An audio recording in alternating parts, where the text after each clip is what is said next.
Buena Mano Balita. Samantala, tanggap tayo ng report.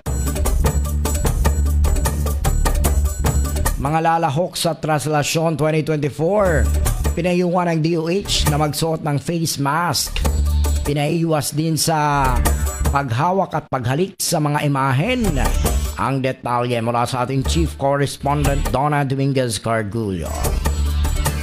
Naglabas ng paalala ang Department of Health sa mga deboto na lalaok sa Traslasyon 2024. Pinayuhan ng DOH ang publiko na maging maingat at pairali ng safety measures sa pakikiisa sa kapistahan ng itim na Nazareno. Kabilang dito ang pagsusuot ng face mask at pagtitiyak na mayroong maayos na airflow.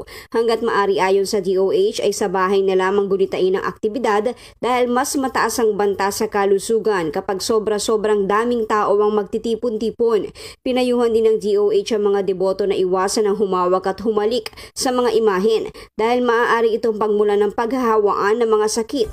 Para sa mga dadalo sa traslasyon, sinabi ng DOH na dapat magdala at uminom ng maraming tubig para maiwasan ang dehydration. Dapat ding iwasan ang sobrang tagal na pagkakalantad sa init ng araw para makaiwas sa heat stroke.